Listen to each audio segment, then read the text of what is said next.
हाँ दोस्तों, कैसे हो? तो आज भी फिजिक्स पंच नंबर 16/20 पंच हमने फिजिक्स के बनाए।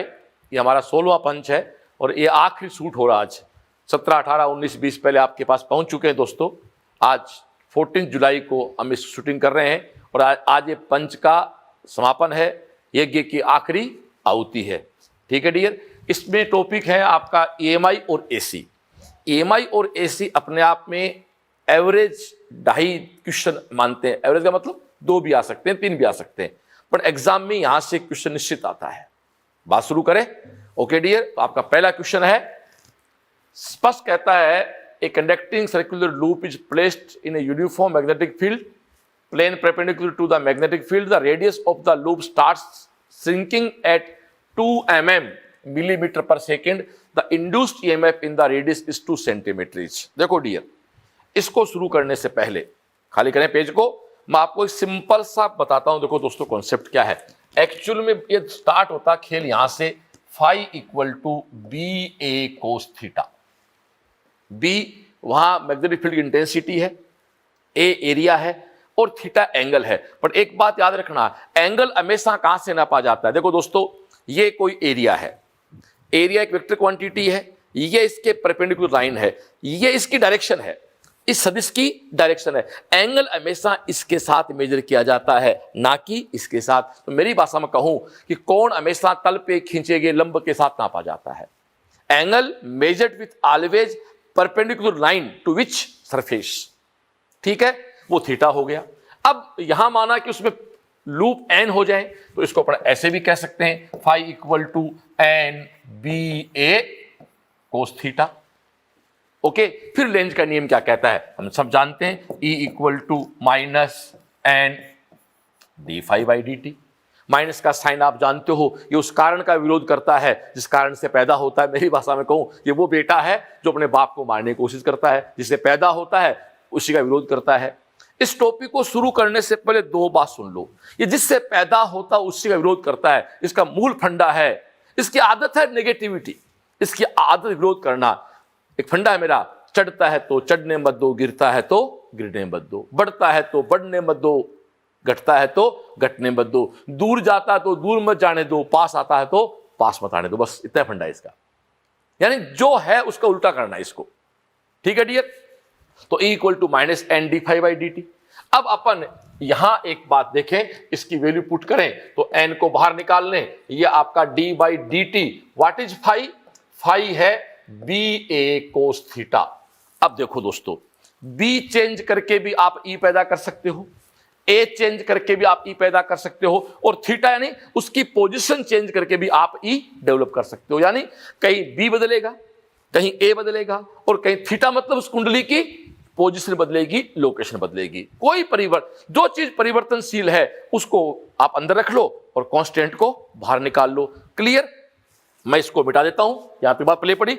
अब दोस्तों आप अपने क्वेश्चन में आ जाओ। अगला साफ साफ कह रहा है भैया, इसकी लूप की जो त्रिज्या है वो 2 मिलीमीटर पर सेकेंड की दर से घट रही है। तो डियर, इसका फॉर्मूला होगा माइनस एन, बी को बाहर निकालो। अच्छा, थीटा यहां 90 है, सॉरी कोस थीटा यहां पर 0 है, तो 0 में कोस 90 क्या हो जाएगा? 1। 0 कैसे है सुनो। अगला साहब कहते हैं, कुंडली को इस प्रकार रखा गया चुंबकीय क्षेत्र की दिशा के लंबवत, कुंडली चुंबकीय तल की दिशा के लंबवत, प्लेन के परपेंडिकुलर, इसके पैरेलल। थीटा क्या हो गया? 0। ध्यान सुनना एक मिनट, इंग्लिश पढ़ ले। साहब कहता है, it's plane perpendicular to the magnetic field, perpendicular to the, ये है, और ये किसकी डायरेक्शन है? एरिया की। दोनों क्या हो गए? पैरेलल।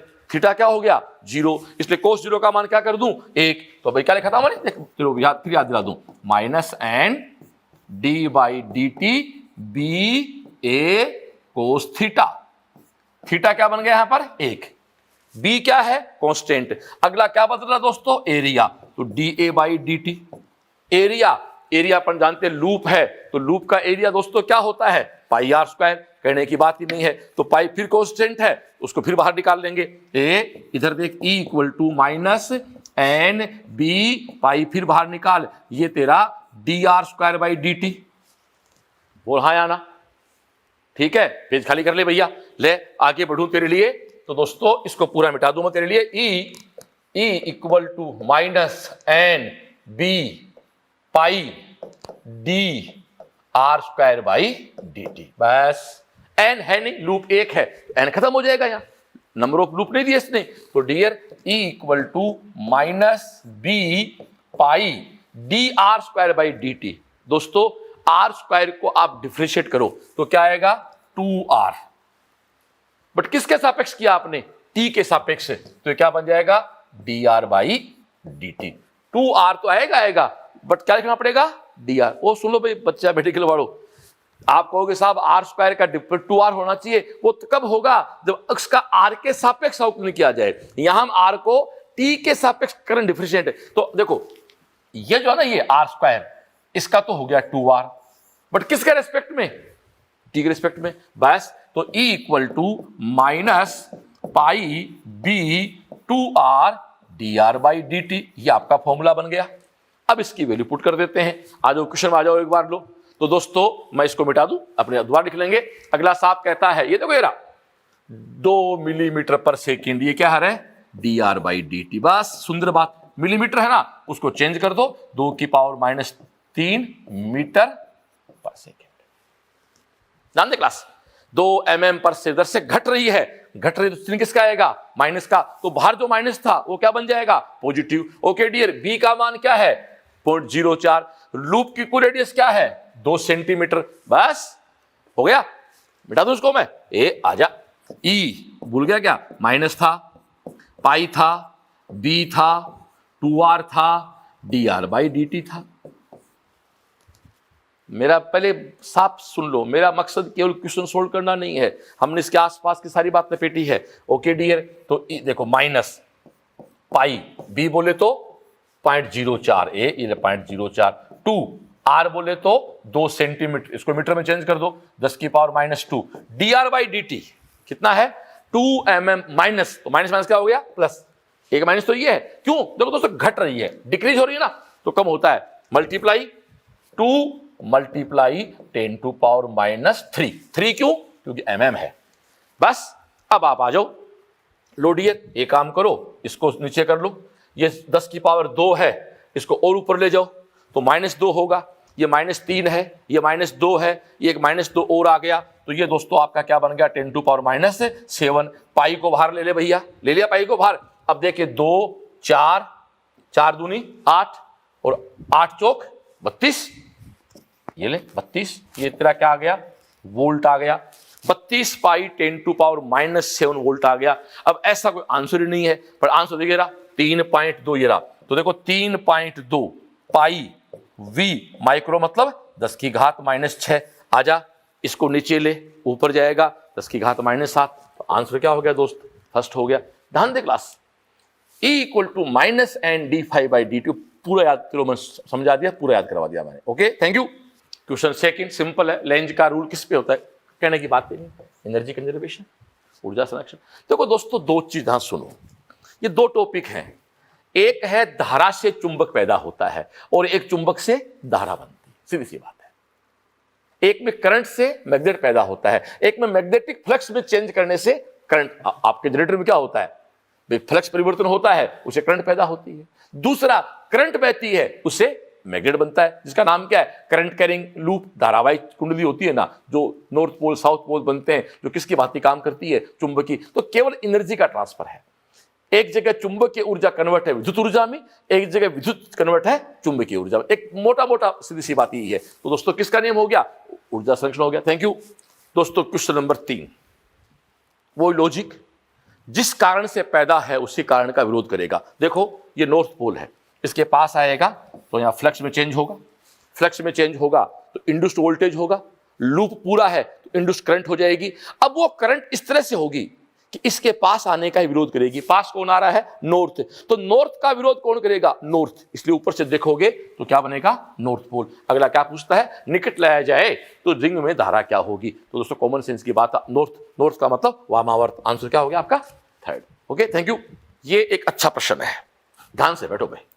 तो पूरा प्रश्न पढ़ते हैं। वो कहता है 100 सेंटीमीटर स्क्वायर क्षेत्रफल की कोयल है, 500 लूप है, 0.1 वेबर पर मीटर स्क्वायर बी है, उसके लंबवत है, चुंबकीय क्षेत्र को 0.1 सेकंड में कम करके शून्य कर दिया गया।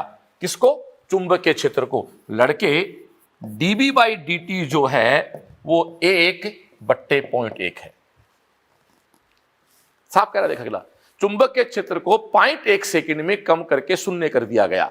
ओके ओके ओके, कितने सेकंड में रहे? 0.1। हाँ 0.1 है, 0.1 से कहां तक आ गया? 0। तो 0.1 से 0 हुआ तो चेंज कितना हुआ? 0.1 का। कितने समय में? 0.1 सेकंड में। तो दोस्तों dB बाई dt क्या हो गया? 1। बस E equal to minus N D by dB ये ले। ओके डियर, तेरा माइनस हटा दे, माइनस का मीनिंग इसमें कोई अच्छा मीनिंग है मीनिंग है। शून्य कर रहा है, कमी हो रही है। कमी का मतलब negative, negative positive. Okay N कितना डियर? 500। एरिया बाहर निकाल ले, कितना? 100 सेंटीमीटर स्क्वायर। 100 सेंटीमीटर स्क्वायर का मतलब है दोस्तों जहां सेंटीमीटर स्क्वायर हो उसको मीटर स्क्वायर में करना हो तो 10⁻⁻⁴। dB बाई dt क्या है? 1। बस ये 1 2 3 4 कैंसिल आउट हो गया दोस्तों, आंसर आ गया इसका 5 वोल्ट। ये लो सिंपल सा प्रश्न है, ध्यान दे क्लास, जल्दीबाजी नहीं। ये formula E equal to minus N D B A by D T. Minus है, सपोज को दोस्तों एक ऑब्जेक्ट है माइनस होता तो गड़बड़ आती ना। अगला साहब कह रहा है कि अगला -1 सेकंड में 1.1 से शून्य आ रहा है, कमी का मतलब नेगेटिव, इसलिए पॉजिटिव हो गया। ए फिक्स है। dB बाई dt 0.1 से 0 करने में 0.1 सेकंड लगा, तो dB कितना है? 0.1। dB में कितना चेंज है? 0.1। कितने समय में? 0.1 में 1 हो गया वो, तो आपका आंसर आ गया। ओके थैंक यू दोस्तों। क्वेश्चन नंबर 5 करने से पहले मैं आपको एक थ्योरी बता देता हूं, पेज खाली करें। देखो डियर, कहीं भी फ्लक्स परिवर्तन होता है तो फॉर्मूला आएगा E equal to N D phi by D T. Flux change के कारण प्रेरित विद्युत वाहक बल होता है, इंड्यूस्ड ईएमएफ होता है। अब माना कि लूप पूरा है तो आप जानते हो दोस्तों E equal to I R, तो I इक्वल टू क्या हो जाएगा? E upon R. इसका नाम है इंड्यूस्ड करंट। तो E कितना है? वो तेरे सामने रहा, N D phi by D T. तो दोस्तों ये तेरा R तो नीचे रहेगा, ये तेरा dt, मिटा दो उसको हम एक बार, ये तेरा R, बोल हाँ या ना। तो I इक्वल टू क्या हो गया? Minus N D phi by D T. This is induced voltage, this is induced current.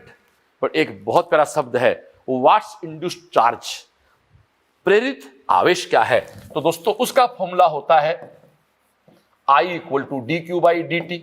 आजा भैया, तो तेरे सामने दोस्तों what is D Q? D Q equal to I multiply D T. तो दोस्तों D Q equal to what is I? ये तेरा आई रहा, N D phi by R D T. D T से डिवाइड करेंगे, ये डी टी कैसा हो जाएगा? ये बचेगा minus N D phi by R. दोस्तों कलर चेंज कर लूं, ये फॉर्मूला है ई का, ये फॉर्मूला है आई का, और ये फॉर्मूला है दोस्तों क्यू का। एक बात ध्यान देना रहे, फ्लक्स चेंज धीरे या तेज होता है। धीरे होने का मतलब टी ज्यादा है तो ई कम होता है, फ्लक्स चेंज तेज से होता है तो टी कम है तो आई ज्यादा है। लेकिन दोस्तों इंड्यूस्ड चार्ज में धीरे या तेज फ्लक्स के चेंज होने का कोई फर्क नहीं पड़ता है। बहुत तरह क्वेश्चन है, यानी induced voltage, induced current flux परिवर्तन की रेट पे डिपेंड करते हैं, बट इंड्यूस्ड चार्ज है वो रेट यानी दर, धीरे हो रहा है या तेज हो रहा है, इससे प्रभावित नहीं होता है। इस क्लास का थ्योरी का बड़ा प्यारा क्वेश्चन है। Okay thank you. अब हम आते हैं दोस्तों क्वेश्चन पे, ठीक है, आ जाओ। अब क्वेश्चन क्या कहता है कि 400 ओम प्रतिरोध की कुंडली को चुंबकीय क्षेत्र रखा, कुंडली से संबंध चुंबकीय फ्लक्स ये है, तो टी सेकंड पे कुंडली में करंट कितनी? आ जा भैया, तेरे सामने E equal to minus N D phi by D T. तुझे अगला क्या पूछता है? करंट पूछता है ना, तो आजा करंट ले ले। E equal to minus N R D phi by D T. बोल हाँ या ना, आजा। तो सबसे पहले डी फाई निकाल, तो D phi by D T कितना हो गया रे? इसका उपकरण कर ले, ये टी स्क्वायर है तो कितना हो गया डियर? 100 टी हो गया। बोल हाँ है ना, करूंगा ना, 50 2 नीचे आ जाएगा, 100 टी हो गया। और टी कितने सेकंड पर है? 2 सेकंड पे, तो इसकी वैल्यू पुट कर दो दोस्तों। तो D phi by D T second 2 जैसे पुट करोगे ये क्या बन गया? 200 बन गया। बोल हाँ या ना, ठीक है डियर, कोई दिक्कत नहीं। अब आ जा, माइनस एन, एन बोले तो कुछ नहीं कहता अगला, इसका मतलब क्या कर दो? 1 कर दो। D phi by D T कितना है? 200 है। आर कितना डियर 400 है, तो इसका आंसर क्या हो गया 1/2। 1/2 का मतलब क्या होता है 0.5 एम्पीयर। बोल हाँ या ना। तो डियर ध्यान से बैठे के बाद अगले ने, मैंने पूरी बात में एन लिखा भाई, मैं पूरी बात लिखूंगा। एन कोई बात नहीं, लूप एक है, छोड़ दो। अगला साहब कहता फ्लक्स की वैल्यू दी, इसको आपको मन देखो ऐसे डिफरेंशिएट कर दिया। ये तो जानते हो ना यार, 50t स्क्वायर को अवकलन करें तो 2 नीचे आ जाएगा, 100t हो जाएगा, 4 का अवकलन क्या हो जाएगा 0 हो जाएगा। ये सारी वैल्यू तेरे सामने आ गई। ओके, थैंक यू दोस्तों। यूं कहूं तो ये एक मेरा प्रिय प्रश्न है, और मेरा प्रिय प्रश्न है दोस्तों, ये एग्जाम का बहुत बड़ा क्वेश्चन है। जरा ध्यान से बैठ जाओ। आप एक चीज सोचो, इसको भूल जाओ आप। एक लोलक है, ऐसे एक पेंडुलम है, देखो यहां है, यहां गया, वापस यहां आया, फिर यहां गया, फिर वापस यहां आया। इसको बोलते हैं एक ऑक्सीलेशन। एक ऑक्सीलेशन में ये 2 बार मिनिमम हुआ, 2 बार मैक्सिमम हुआ। एक दोलन में ये 2 बार घटा और 2 बार बढ़ा।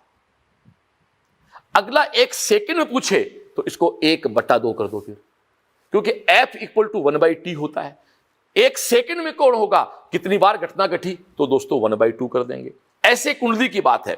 ध्यान चाहूं मैं, माना इधर नॉर्थ पोल है, यहां सब ये कोयल, देखो ये कोयल यहां है, फिर 90 पे आएगी, 180 पे आएगी, 270 पे आएगी, 360 पे आएगी, 2 बार मिनिमम पे आएगी, 2 बार मैक्सिमम पे आएगी। देखा जाए तो दोस्तों इसको साइन करो कहते हैं अपने, ये मोटी बात के लिए है, साइन करो बन गया। तो इसको बोलते हैं दोस्तों एक घटना, मेरी भाषा में इसको बोलता हूं मैं एक घटना, 1 ऑक्सीलेशन। इसमें लगा समय जो है वो टाइम पीरियड है। ये फ्रीक्वेंसी का उल्टा होता है। बहुत से लोगों को फ्रीक्वेंसी पता नहीं होता, क्या है फ्रीक्वेंसी। कोई घटना 1 सेकंड में जितनी बार घट जाती है इट कॉल्ड फ्रीक्वेंसी। कोई घटना, जैसे मैं 1 सेकंड में 4 ताली बजा दूं तो मेरी फ्रीक्वेंसी कितनी है 4, क्योंकि 1 सेकंड में 4 बार मैं तालियां बजा चुका हूं। एक पेंडुलम 1 सेकंड में 10 बार हिल जाए, पूरा कर ले ऑक्सीलेशन, तो उसकी फ्रीक्वेंसी क्या है 10। फ्रीक्वेंसी 10 है तो टाइम पीरियड क्या हो गया 1/10। बस साफ कहता है जब एक तार का लूप चुंबक की घूर्णन करता है तो इंड्यूस्ड विद्युत भाग बल की दिशा प्रत्येक में 1 बार बदल जाती है, प्रत्येक आधे चक्कर में। क्यों, एक चक्कर में तो 2 बार बदलती है, तो 1 बार तो आधे चक्कर में। देखो देखो यहां से देखो, ऊपर जा रहा था नीचे आ गया ना, नीचे जा रहा था ऊपर आ गया। तो दोस्तों याद करो, एसएचएम याद करो। जब कोई पेंडुलम एसएचएम करता है तो एक ऑक्सीलेशन में 2 बार गतिज अधिकतम होती है। भूल गए क्या, 2 बार स्थिति अधिकतम होती है, याद है क्या। 2 बार गतिज ऊर्जा अधिकतम, काइनेटिक एनर्जी अधिकतम होती है, 2 बार पोटेंशियल अधिकतम होती है। वही चीज है, ये एसी में काम आता है, ये एसएचएम में काम आएगा, और ये वेव में काम आता है। यहाँ एक बार फिर सुन लो, 1 सेकंड में कोई घटना जितनी बार घट जाती है उसे फ्रीक्वेंसी कहते हैं, और एक घटना में लगा समय टाइम पीरियड कहलाता है, जो एक दूसरे के इनवर्स होते हैं। हम जानते हैं T = 1/f। Okay, thank you. 7वां क्वेश्चन प्योर थ्योरी पे डिपेंड करता है भैया, तो स्पष्ट सुनो। A circular wire of radius R rotate about its own axis with angular speed. दोस्तों बहुत प्यारी चीज है। देखो ये एक ध्यान देना, ये नॉर्थ पोल है, साउथ पोल है, यहां कोई फील्ड है। दोस्तों यदि कोई कुंडली ऐसे घूमे तो क्या है, कुछ नहीं है। अरे फ्लक्स चेंज तो ऐसे होगा, ऐसे घूमने से कोई फ्लक्स चेंज नहीं होगा। जब कोई फ्लक्स चेंज नहीं है तो भाई इंडक्शन नहीं है, सीधी सी बात है। तो इसका दोस्तों आंसर क्या हो गया 0। एग्जाम के पॉइंट से बेस्ट क्वेश्चन है। अगला साहब कहता है देखो ओवन एक्स का मतलब अपने एक्स में घूम रही है, ऐसे नहीं घूम रही है। इसको बोलते हैं विथ रिस्पेक्ट डायमीटर, इसको बोलते हैं व्यास के सापेक्ष घूमना, इसको बोलते हैं खुद की अक्ष के प्रति घूमना। बहुत प्यारा क्वेश्चन है थ्योरी का। Thank you. क्वेश्चन नंबर 8 दोस्तों, 8 भी वही सेम क्वेश्चन है कि कहीं भी कोई फ्लक्स में चेंज होता है तो उसके सिरों पे इंड्यूस्ड जो ई होता है, भूल गए क्या, वो क्या होता है BVL = BVL। यदि कहीं कोई एक L लंबाई का कंडक्टर V वेग से मूव कर रहा है और किसी फ्लक्स को काट रहा है तो दोस्तों उसके सिरों पे एक इंड्यूस्ड वोल्टेज आएगा, वो क्या होता है BVL। बट B कौन सा, B के कई बार आप हवाई जहाज है ऊपर उड़ रहा है, वहां BH भी होता है, BV भी होता है। ये हमेशा दोस्तों आप जानते हो किसको काटता है, BV को काटता है। तो इसके साथ अपन क्या लगा देंगे BV। बस आ जाओ। तो E = व्हाट इज BV, 5 × 10⁻⁻5। दोस्तों V किस वेग से रहे 360 km/h है। याद करो km/h को 5/28 गुणा कर दो रहे, ध्यान है ना, किलोमीटर पर आवर कहीं लिखा हुआ हो उसको 5/8 से मल्टीप्लाई कर दो, वो मीटर परसेंट हो जाएगा, अपॉन 20 मीटर। ये लो दोस्तों 20 मीटर हो गया। बस ये लो जी, इसको काट दो, ये आपका 2 बार हो गया, 2 बार का मतलब ये आपका 100 हो गया, और 100 को दोस्तों आप, और ये फिर 100 हो गया, तो ये आपका 100 गुणा 100 हो गया, 10 की घात 4 हो गया, ये 10 की घात -5 है दोस्तों, इसका आंसर आ गया 0.1 वोल्ट। सीधी सी बात है, ध्यान दे क्लास। E = BVVL, क्योंकि ये हवाई जहाज देखो स्पष्ट कहता है, हवाई जहाज ऊपर उड़ रहा है तो ऊर्ध्व घटक काटेगा दोस्तों, क्षैतिज घटक कभी नहीं काटेगा। ये देखो ये हवाई जहाज है, ऐसे उड़ रहा है, तो किस काटेगा ये? ऊर्ध्व घटक, क्षैतिज घटक को ये कभी नहीं काटेगा। बस ये ध्यान कीजिए। और ये देखो ऐसे प्रश्न करने से थ्योरी के कॉन्सेप्ट को समझना होता है। कुछ बच्चे कहते ऐसे कैसे हो गया? अरे भाई न्यूमेरिकल हो गया, फिर आपको इसको कॉन्सेप्ट को अपने दिमाग में सेट करना होता है। कुछ लोग थ्योरी से फॉर्मूले पे आते हैं, न्यूमेरिकल पे। मैं कहता हूं तरीका गलत है। न्यूमेरिकल निकालो, न्यूमेरिकल निकालने के बाद जो कॉन्सेप्ट अप्लाई हो रहे हैं उनको अपना कानून बनाओ और उनको फिर थ्योरी में लगाओ, आप ज्यादा अच्छा अप्रोच कर पाओ फिजिक्स में। Thank you. क्वेश्चन नंबर 9, सीधा फंडा भैया, फाई आई के डायरेक्टली प्रोपोर्शनल है, फाई डायरेक्टली प्रोपोर्शनल, फिर क्या होगा? आई के प्रोपोर्शनल हो गया।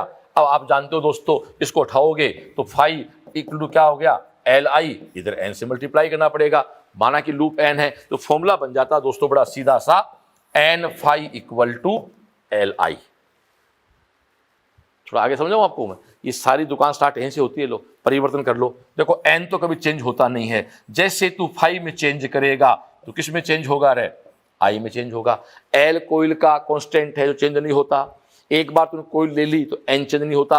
आप फ्लक्स में चेंज करोगे तो धारा में चेंज होगा, या उल्टा बोल दो, धारा में चेंज करोगे तो फ्लक्स में चेंज होगा। बस डियर, तो ये तेरे सामने N D phi equal to क्या है? एल डी आई है। याद आ रहा है? याद आ रहा है ना?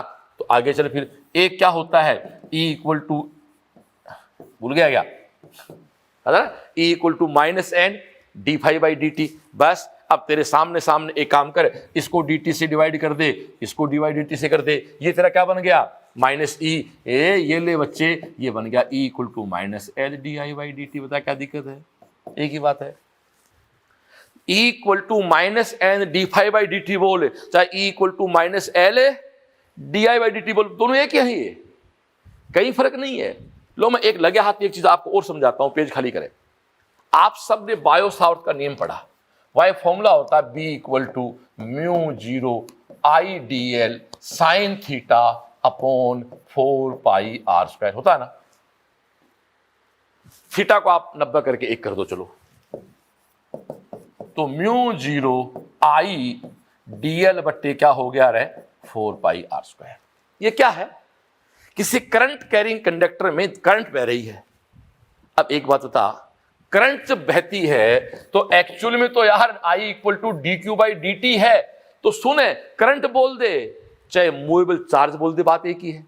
अब यदि मूवेबल चार्ज से पूछे तो मैं कुछ नहीं करूंगा दोस्तों, इसको रिप्लेस कर दूंगा। देखो ये तेरा म्यू 0, जहां आई लिखा हुआ है वहां मैं D Q by D T कर देता हूं, और ये दोस्तों आपका मैंने डी एल लिख दिया, और ये तेरा 4 पाई आर स्क्वायर है। अब ध्यान सुनना, D L by D T, L क्या है? दूरी, टी क्या है? समय, वेग बराबर दूरी बटा समय। तो दोस्तों ये तेरा बन गया म्यू 0, ध्यान दे, ये तेरा डी क्यू है, डी क्यू को ई बोल दो, माना कोई इलेक्ट्रॉन है और इसको वी से मल्टीप्लाई कर दे, और तेरे क्या आ गया? 4 पाई आर स्क्वायर। बहुत सब हम गए। तो एक ही चीज है, एक ही फॉर्मूला है, B equal to mu 0 E V बटे 4 पाई आर स्क्वायर। ओके दोस्तों, मैं ये कहना चाहता हूं कि ये चुंबक और धारा का चुंबकीय प्रभाव और विद्युत चुंबकीय प्रेरण दोनों एक ही है।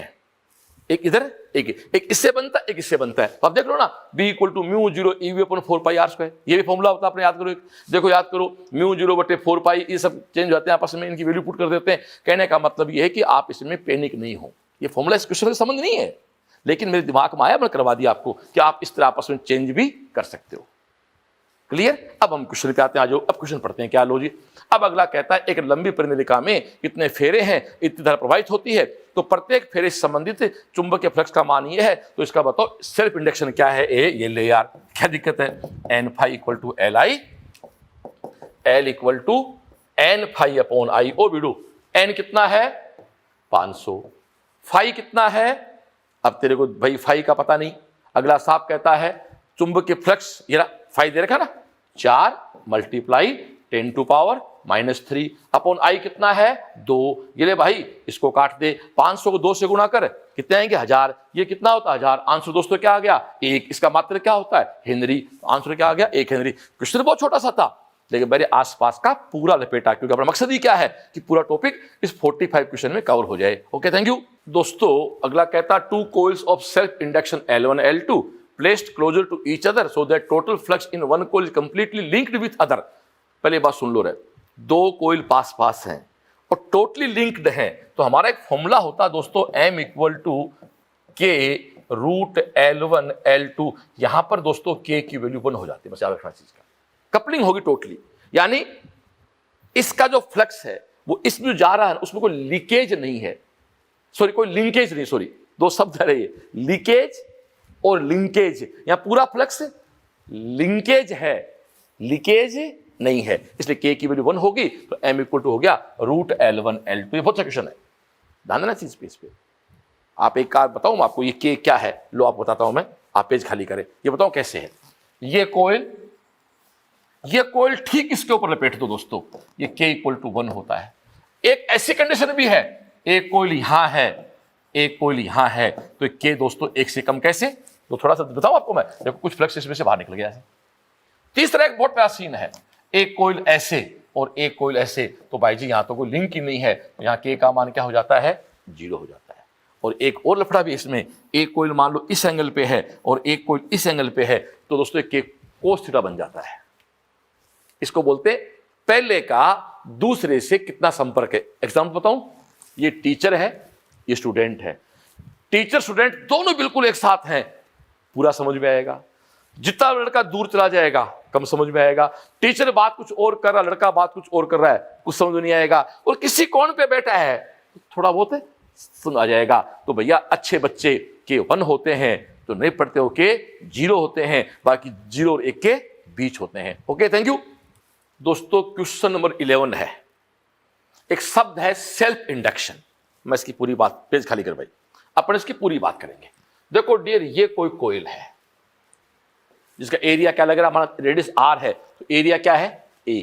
इसके कारण इसके सेंटर पे जो B पैदा होता है, करंट फ्लो हो रही है, क्या फर्क पड़ता है, I करंट फ्लो होती है, तो अपन जानते हैं μ0 NI/2R। बोलो हाँ या ना, क्लियर हो गया। ये क्या है, इसके सेंटर पे उत्पन्न चुंबकीय क्षेत्र की तीव्रता है। अब दोस्तों यहां कितना फ्लक्स लिंक करता है तो वो अपन पढ़ चुके अभी, N∅ = क्या होता है Li, और फाई, ओ बच्चे फाई तो जानता है यार BA, तो NBA = क्या हो गया Li। तेरे को क्या चाहिए दोस्त, तेरे को L चाहिए ना, तो देख L = मैं तेरे कलर चेंज कर दूं इसका, L = NBA/I।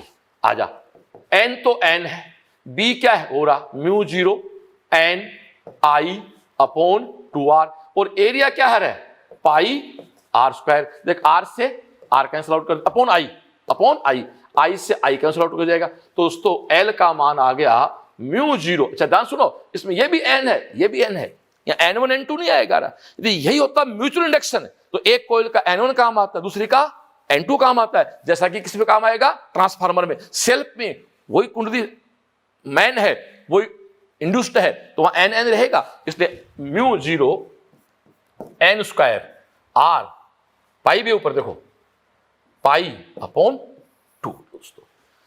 तो ये आपका किसी भी, एक बार सुनना रहे, इसमें आई नहीं आया ना, आई नहीं आता फॉर्मूले में इसमें कभी भी। L = π/μ0 N² R/2, ये किसी कोयल का डेवलप सेल्फ इंडक्शन कहलाता है। बार बार कह रहा हूं रे, इसमें आई नहीं आता है। तो ओके डियर, इसको मैं खाली करूं, आप क्वेश्चन में आए तो क्वेश्चन क्या बनता है दोस्त, L π/μ0 R N²/2 है ना, बस। अब क्या कहता है, एक त्रिज्या की कुंडली में इतने फेरे हैं, उसका इतना इंडक्शन है, इतने फेरे हैं तो कितना इंडक्शन होगा। अपना वही फंडा भैया, जो चीज बदलती है उसके पीछे 1 2 लगाओ, तो देख L के 1 लगा और तेरा N के 1 लगा। क्यों, R तो क्या है कांस्टेंट हो गया, बस हो गया मेरा काम। तो L1 upon L2 upon N1 upon N2 का होल स्क्वायर, बस सोल्व कर ले यार। L1 का मान क्या है रे बच्चे? 108। L2 तेरे को फाइंड आउट करना है, बोल बोल। N1 क्या है? 600 और N2 क्या है? 500। इसका क्या है डियर? स्क्वायर है। ये कट गया तेरा, ये दोस्त तेरा 36 है। देख देख एग्जाम होती जी होती है। ये 108 बटे L2, ये तेरा कितना रहे? 36 अपॉन 25 है। 36 को 3 से मल्टीप्लाई कर, हेलो सीधा आता एग्जाम में। 36 3 से मल्टीप्लाई कितना हो गया? 108 हो गया। ये तेरा 3 बार आ गया। L2 क्या आ गया रे? 75 आ गया मिली हेनरी। क्यों? पहले वाला भी किस में है? मिली में, अभी किस में आएगा? मिली में। Best of exam, best for exam. Thank you. आ जाओ भैया, फिर वही क्वेश्चन है, जैसे 11 था वैसे 12 है। वही सेल्फ पूरी बात करें तो साफ कहता है the self induction of A solenoid of length L, area cross section A having n turns etch, n फेरों की संख्या है टोटल पे। एक बात ध्यान देना दोस्तों, एक फंडा है, हिंदी में 2 नाम होते हैं, एक है सोलेनोइड, एक है टोराइड। तो इसको तो बोलते हैं सोलेनोइड और टेढ़ा हो जाए तो टोराइड। फंडा बना रखा हम लोगों ने। देखो डियर, इसमें क्या होता है कि ऐसा एक बेस होता है, उसके ऊपर ऐसे वायर लपेट दी, ये डीसी लगा दी, करंट फ्लो होगी। करंट फ्लो होगी तो इसके अंदर एक बी डेवलप होगा। उस बी का जो फॉर्मूला है ना, वो होगा μ0 स्मॉल एन आई। यहां ध्यान दे क्लास, यहां स्मॉल एन बहुत कामकार है। यहां स्मॉल एन है capital N upon L. Small S is not number of turns, this is number of turns in unit length. एकांक लंबाई पे पाए जाने वाले लूप की संख्या है, बस। यहां जबकि एन क्या दिया है? टोटल फेरे दिए इसने। इस दोस्तों स्मॉल एन नहीं है, वो कैपिटल एल है भाई, ध्यान रखना चीज का। बस आ जा यार, एन फाई इक्वल टू वही तेरा एल आई, दिक्कत ही नहीं है। वही तेरा फाई क्या है? B A equal to L I. वही तेरे को एल निकालना है, तो ये आ जा N B A upon I. बोल हाँ या ना? बोल बोल बोल। तो एल कलर चेंज कर ले समझने के लिए थोड़ा सा। आ जा, तेरे सामने एल एन। अब यहां दे, ये एन कैपिटल एन है, ये लोचा इसमें, ये एन कैपिटल एन है, ये तेरा कैपिटल एन आ गया। फिर तेरा बी क्या है? μ0 स्मॉल एन है, ये स्मॉल एन। आई किससे मल्टीप्लाई करना है? ए से कर दिया। किसका डिवाइड करना? आई से। देख लड़के, फिर आई से आई कट गया, कभी भी एल में आई नहीं है, गांठ मान ले इस चीज को। अब देख एल इक्वल टू μ0, ये एन क्या है? ये स्मॉल एन क्या है? Capital N by L. तो ये तो एन रहेगा। ये तेरा capital N A by L, तो फॉर्मूला बन गया तेरा μ0 N square A by L. μ0 capital N square A by L. ये ले, ध्यान देना रहे, स्मॉल एन अलग है, कैपिटल एन है अलग है। ओके, थैंक यू दोस्तों। क्वेश्चन नंबर 13 जो है ना, पेज खाली कर। इसको पढ़ाने से पहले मैं आपको एक चीज बताता हूं। लो, आपके सिलेबस में 5 ही चीजों के जोड़ है।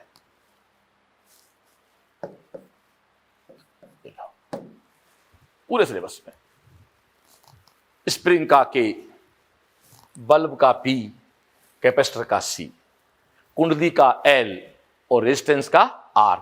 दोस्तों जैसा आर का रूल होता है वही एल में काम आता है, और इन तीनों में दोस्तों जैसा इसमें होता है उसका ठीक उल्टा आता है। जैसे आर को जोड़ो सीरीज में तो 2R होता है, पर बल्ब को पी में जोड़ो सीरीज तो P/2 होता है।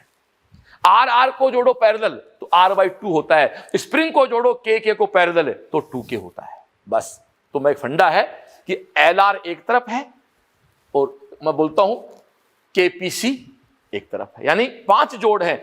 तो दोस्तों आर का रूल सबको आता है, आर का श्रेणी क्रम, आर का समांतर क्रम, और जिसको बोल नहीं आता उसको मेरा परिणाम भाई साहब क्या पता पढ़ाऊं उसको मैं, इसलिए अलग से कुछ याद नहीं करना है। अब ये किसका जोड़ है? क्वेश्चन में आ जाओ, इसका है एल का है। एल का मतलब किसका नियम काम आएगा? आर का। कौन से क्रम में? तीनों साफ दिखाई दे रहे हैं, ये समानांतर क्रम में स्पष्ट दिखाई दे रहे हैं। कैसे पता लगा समानांतर क्रम में है? तो इसकी बात भी कर लेते हैं भैया, ये भी सीख ले भैया समानांतर क्रम है कि नहीं है। ये पॉइंट बी, ये पॉइंट ए, चल बड़ा, ये ए बना और ये बी बना। आजा देख, इसको 1 नंबर कह दे, इसको 2 नंबर कह दे, ठीक है डियर। अब तेरे सामने सामने देखे, ए और 1 के बीच एक वायर है, ये पॉइंट बना दे 1 नंबर, ये दो ए और 1 के बीच ये कुंडली है, बढ़ा दी। एक और बी के बीच एक वायर है, एक और बी के बीच एक वायर है, कोई एक और 2 के बीच एक कोइल है, ये कोइल बना दे। 2 और 3 के बीच एक कोइल है, तो 2 और बी के बीच सॉरी ये कोइल है। ओके डियर, और ए और 2 फिर के बीच वायर है, ये ले। तो तेरे सामने सामने है, ये तीनों कौन से क्रम में हो गए ना, पैरेलल है, देखना यार, तीनों पैरेलल हो गए। अब एल एल एल पैरेलल है, तो क्या हो गया L/3। एक का कितना है 3, तो आंसर क्या आ गया भैया 1 हेनरी। क्लियर, थैंक यू दोस्तों। क्वेश्चन 14 अगला साफ कहता है current of 5 ampere flowing at 220 volt in a primary coil of the transformer. If the voltage produced in the secondary coil 220 volt and 50% of power is lost then the current, ये दोस्तों 2200 आ रही है, गलती करके यहां मैं ये 2200 है, मिस्टेक है, ठीक है 2200। दोस्तों एक बात ध्यान सुनो, आप खाली करे पेज, ट्रांसफार्मर के ऊपर अपना बात पूरी करते लो। ये दोस्तों माना कि आपका एक ट्रांसफार्मर है, ये प्राइमरी और ये आपका सेकेंडरी। इधर लिख लो IP, EP, NP, IS, ES, NS. This is input, output. Efficiency is always output बट्टा इनपुट, बात ही नहीं। दक्षता हमेशा आउटपुट बट्टा इनपुट होती है, दुनिया की रीत होती है ये दोस्तों। IP, EP, NP, IS, ES, NS, और इनको अपन गुणा भाग करते हैं तो भूल गए क्या रहे, NS upon NP equal to ES upon EP equal to IP upon IS. क्योंकि इधर का ई गुणा आई, इधर का ई गुणा आई और इधर का ई गुणा आई, कॉमन सेंस की बात है। स्टेप अप ट्रांसफार्मर होता है, वो वोल्टेज बढ़ाता है तो करंट को कम करता है। स्टेप डाउन ट्रांसफार्मर है, वोल्टेज घटाता है तो करंट को बढ़ाता, किसमें, सेकेंडरी साइड में। आई और ई का मल्टीप्लिकेशन दोस्तों में से क्या रहेगा, कांस्टेंट रहेगा, ये फिक्स है, कोई गड़बड़। NS upon NP equal to ES upon EP equal to IP upon IPS. E और आई एक दूसरे के क्या होते हैं, इनवर्स होते हैं। बात पहले पड़ गई, बस। म्यूचुअल आप जानते हो, बहुत बड़ा क्वेश्चन है। ट्रांसफार्मर किस पे काम करता है, अन्योन्य प्रेरण के सिद्धांत पे, म्यूचुअल इंडक्शन। क्यों, चेंज यहां कर रहे हो, इफेक्ट यहां आता है। एग्जांपल है मेरा, पहले छोटे थे ना हम लोग, जो कहानी सुनते थे, एक बाबा जी की जान तोते में रहती थी, तोते की टांग तोड़ो, बाबा जी की टांग टूट जाती थी। बताओ कौन सा इंडक्शन हुआ है, इसको बोलते हैं म्यूचुअल इंडक्शन। नहीं पहले पढ़ी, मैं बताऊं, एक फिल्म है जुड़वा, एक सलमान खान के मारो, दूसरे लगती है, वो भी क्या है, म्यूचुअल इंडक्शन। उसको बोलते हैं अन्योन्य प्रेरण, कान किसी और का मोड़े और दर्द किसी और को हो, चेंज यहां करें और असर यहां आए, इसलिए ट्रांसफार्मर अन्योन्य प्रेरण के सिद्धांत पे काम करता है। ओके, मिटा दो भैया। अब आ जाए क्वेश्चन में, क्या कह रहा अगला, द्वितीयक में धारा बताओ। सीधी सी बात दोस्तों, सबसे पहले देखो 50 इफिशिएंसी कितनी है, 50%। नीटा इक्वल टू क्या है, आउटपुट बट्टा इनपुट। आउटपुट मतलब ES, IS, EP, IP. Secondary मतलब आउटपुट है, प्राइमरी इनपुट। आ जा लड़के, इफिशिएंसी 50% है, 50 का मतलब क्या हुआ, 50/100, एक ही बात है, 0.5 बोल दे, 50/100 बोल दे। अब देख ईएस, ईएस मतलब सेकेंडरी वोल्टेज कितना है, 2200। ये करेक्शन भी देखना, ये आपका कितना हुआ, 2200। करंट टू आईएस, आईएस तो पूछिए अगले ने, ये ले आईएस। आजा ईपी, ईपी कितना है 220, आईपी कितनी है 5। देख लड़के, ये कैंसिल आउट हो गया, 10 बार गया, गया ना, इसको इससे कैंसिल आउट कर दे, कितनी बार गया, 2 बार गया। तो आईएस क्या हो गया, ये कितना है 1/2, तो आईएस ऑलरेडी 1/4, 1/4 का मतलब 0.25। हाँ डियर, आईएस का 1/4, 1/4 का मतलब ये नहीं, अरे इसे सिली मिस्टेक बोलते हैं 0.25। ये एग्जाम में गलतियां हो जाती है, मैं इसको डिलीट नहीं कर रहा हूं, ये इसलिए शूट रखा मैंने कि ऐसी गलतियां एग्जाम मेरे से होगी ना, पूरा करने के बाद तो गड़बड़ होगी पूरी, फटे लग रहा आदमी पूरा 5 नंबर का भैया। इसलिए प्लीज एग्जाम में थोड़ा सा अवेयर भी रहे। तो आपका आंसर क्या आ गया 0.25। कहने का मतलब है कि आपको ट्रांसफार्मर का पूरा वर्किंग ऑपरेशन समझा दिया गया। Okay, thank you. क्वेश्चन 15 फिर क्वेश्चन है, transformer 90% 90/100 output ES, IS, EP, IP. बस अब आगे मुझे पता क्या चाहता है, जो कह कर दूंगा मैं। तो अगला कहता है इफिशिएंसी 90% है, 4 किलोवाट की शक्ति इनपुट पे है, ये 4000, ये ले, एक ही बात है। ईपी आईपी बोल चाहे पावर बोल, एक ही बात, वो तेरी 4000 है। अब वो कहता है विद्युत उपकरण सेकेंडरी में जोड़ने पे 6 एम्पियर की धारा प्रवाहित करता है। ध्यान दे, करंट कितनी है? 6 एम्पियर। मुझे नहीं पता ईएस क्या है, मैं जानता हूं 6 एम्पियर है। ओके डियर, बस देख, इसको इससे कैंसिल आउट कर दे, ये तेरा कैंसिल आउट हो गया। अब देख डियर, इसको तो ईएस में चल, तो ईएस में क्या होगा, पूरा 90 मल्टीप्लाई क्या है 40 अपॉन क्या है 6 आ गया। ये कौन है? ईएस। तेरे को क्या चाहिए रे? जेड चाहिए। आज आप भूल गया क्या? V equal to I R, R equal to क्या है रे? V upon I. कौन सा V? सेकेंडरी का, क्यों अगला कहां खड़ा है? सेकेंडरी में खड़ा है। तो तेरा VS क्या है सेकेंडरी का? ये रहा VS। एक अरे बोल, ओ भाई VS बोल ES बोल, कंफ्यूज मत हो यार। 90 मल्टीप्लाई 40 अपॉन 6। और दोस्तों किसका डिवाइड कर रहा है? IS का। IS फिर कितना है रे? 6 है। ओके डियर, तो तेरे सामने सामने है भैया, इसको अपन डिवाइड कर लेते हैं। ये तेरा कितना हो गया? 9 चौक 3600, ये तेरा 36। दोस्तों आंसर क्या आ गया? 100। आंसर क्या आ गया? 100। ये लोग गुणा भाग कर ली, कोई दिक्कत नहीं आई। Okay, thank you dear. Question number 16, the transformer core is made of soft iron. दोस्तों यहाँ एक लॉस होता है, याद करो, शैथिल्य हानि, स्ट्रेसिस लॉस, वो कम से कम होना चाहिए, और उसको बचाने के लिए अपन क्या करते हैं? सॉफ्ट आयरन लेते हैं। तो इसका आंसर होगा दोस्तों सॉफ्ट। देखो ध्यान सुनना, ईडी करंट लॉसेज कम करना है, इसके लिए तो अपन पतली पतली प्लेट्स बनाते हैं इसकी। अगला है धारा प्रवाह का विरोधी बल, ये अलग चीज है। तो दोस्तों आप इन दो में कंफ्यूज आप नहीं हो, कंफ्यूज नहीं होते, मैं तो बता रहा हूं आपको कि शैथिल्य लॉस को कम करना है तो आप लोगे सॉफ्ट आयरन, और ईडी करंट के लॉस को कम करना है तो आप याद करो ट्रांसफार्मर में पतली पतली पन्नियां बनती हैं। ये एक अच्छा क्वेश्चन है, थैंक यू दोस्तों। क्वेश्चन नंबर 17 बड़ा सिंपल सा क्वेश्चन है।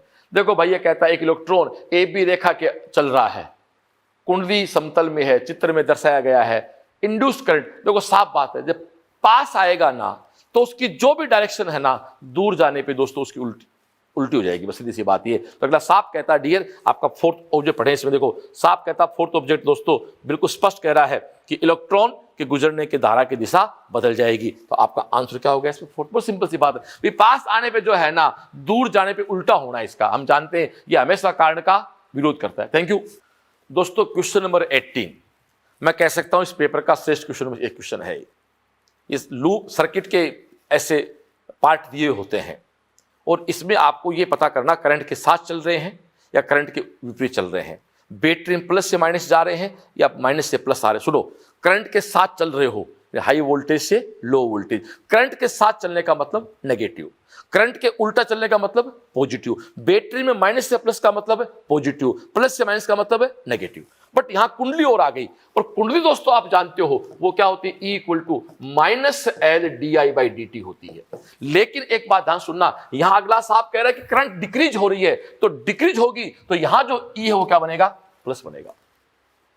ठीक है डियर, तो मैं मेरा काम शुरू करूं। देखो तो स्टार्ट यहां से करते हैं, आजा शुरू हो जा। VA करंट के साथ तो -2I, आई कितना? 2। ये देख माइनस से प्लस कितना हो गया? प्लस प्लस, वो एक्चुअल माइनस था बट क्या बन गया? Plus L।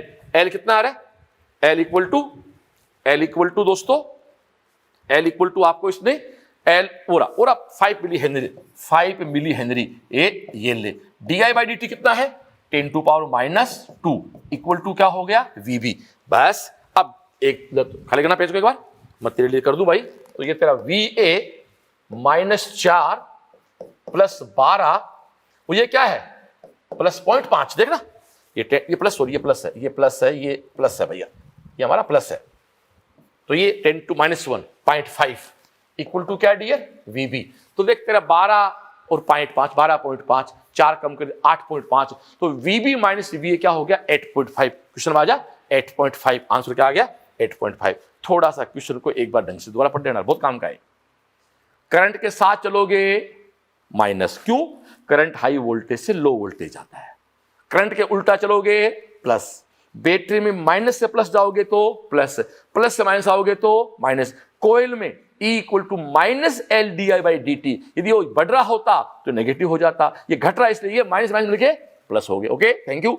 ये बहुत क्वेश्चन है यार, बड़ा मजा आता है क्वेश्चन। देखो अगला कहता आई और टी के बीच कर्व है और ई और टी के बीच कर्व पूछा है। भाई साहब दिमाग लगाए मत, E equal to minus L D I by D T. D I by D T का मतलब क्या? स्लोप। तो देख यहां से यहां की स्लोप क्या है? पॉजिटिव, कांस्टेंट स्लोप है, लेकिन साइन किसका आएगा? माइनस का। तो कॉमन सेंस की बात है, ग्राफ नीचे वाला आएगा, तो ये नहीं हो सकता, ये नहीं हो सकता, इन दो में कोई हो सकता है, बट ऐसा नहीं हो सकता, कांस्टेंट है तो ये नीचे हो गया। फिर यहां से यहां क्या है? कांस्टेंट है तो जीरो हो गया। फिर ये नेगेटिव है, ऊपर आके पॉजिटिव हो गया। सिंपल 1D में ग्राफ पढ़ते हैं वही है, स्लोप कांस्टेंट नेगेटिव। ये क्यों नहीं आया? क्योंकि माइनस का साइन है इसमें। Okay, thank you.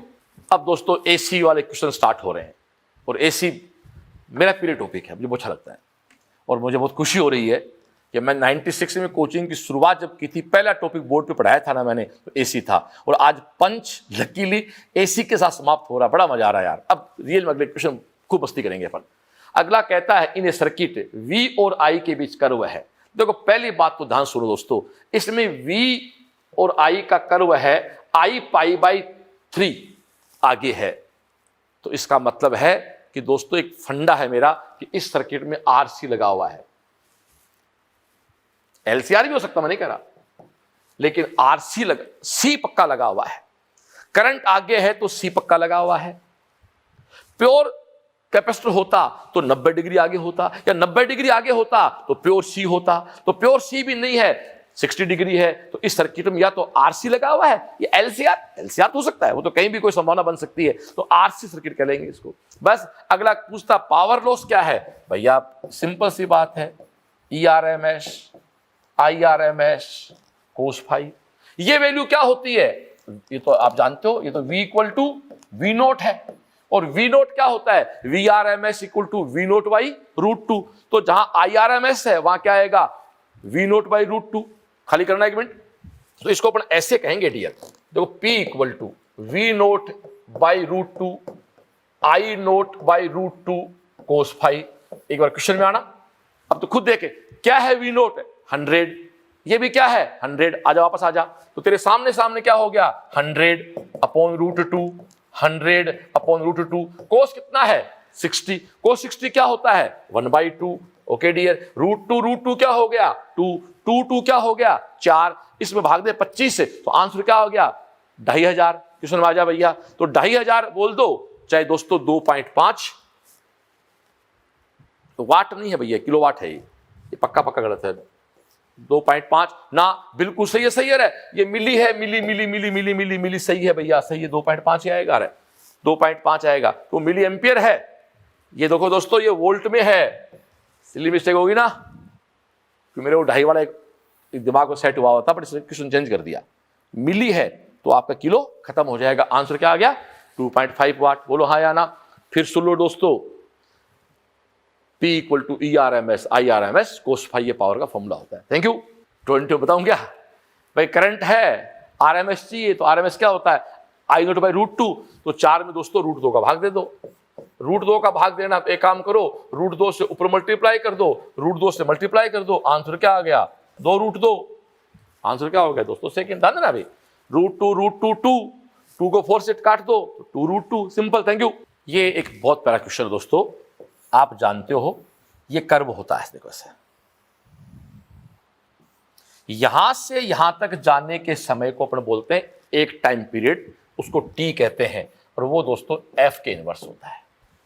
ध्यान चाहूं क्लास का, यहां साफ कहता है 50 हर्ट्ज आवृत्ति की करंट है जिसका RMS 10 एम्पियर है। प्रत्यावर्ती धारा को शून्य से अधिकतम तक जाने में, लड़के ये रहा, शून्य से अधिकतम तक जाने में, यहां से यहां तक जाने में T/4 समय लगेगा, क्योंकि यहां से यहां तक जाने का समय क्या कहलाता है? T। इसको बोलते हैं 0 से मैक्सिमम तक जाने में T/4 समय लगेगा। T/4 बोल दो, चाहे 1/4 F बोल दो, बात एक ही है। ओके डियर, 1/4 F है। F कितना तेरा? 50। यहां बहुत एक लॉजिक है यहाँ पर। तो ये हो गया दोस्तों 1/200। एक काम करो, इसको 5 से नीचे मल्टीप्लाई करो, 5 से ऊपर मल्टीप्लाई करो। 5 को 200 से गुणा 1000 बन गया, वो ऊपर से मिली बन जाता है, तो इसका आंसर है 5 मिली सेकेंड। आंसर है 5 मिली सेकेंड। ऐसा आंसर एक तो इसमें है और एक इसमें है। अगला क्या कहता है, आरएमएस का मान 10 है तो इसका अधिकतम मान पहुंचाओ। तो आप जानते हो दोस्तों IRMS क्या होता है, I नोट बट्टा √2। तो √2 क्या होता है 1.4। दोस्तों 10 को 1.4 गुणा करोगे तो क्या बन जाएगा 14। तो आंसर आपका वो आ गया 5 × 10⁻³ सेकेंड और 14.14। इसमें मुद्दे की बात यह है कि यहां से यहां तक जाने का समय क्या कहलाता है T/4। T/4 कहो चाहे 1/4 F कहो। Okay, thank you. Question 23 phase पूछता अगला। देखो दोस्तों V में -π/6 है और I में +π/6 है, तो सीधी सीधी बात है भैया I जो है वो V से 60 डिग्री आगे है।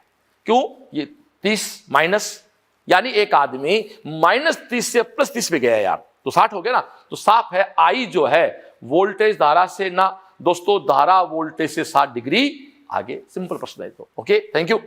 24 देखें भाई, एक तो सुन ले ध्यान से, एसी के टॉपिक में कभी भी जेड का फॉर्मूला होता है Z = R² + XL - XC के स्क्वायर रूट। उसकी कॉम्प्लिकेट कैलकुलेशन कभी एग्जाम में नहीं आएगी, गाइड में मिल जाते हैं, हम लोग क्लास में कराते हैं कई बार, लेकिन एग्जाम में कभी उसका काम आपसे कैलकुलेशन चेक करना नहीं होता है, वो सिंपल क्वेश्चन देगा आपको। आ जाओ, ये कहता है 30 ओम का प्रतिरोध, जो सुनो, R = 30 ओम, XL = 10 ओम, XC = 10 ओम को सीरीज में जोड़ दिया।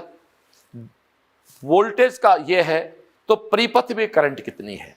सिंपल बात है, भले पढ़ रही है, 1 मिनट खाली करना इसको। ये दोस्तों ऐसा है, कहने का मतलब ये है रे,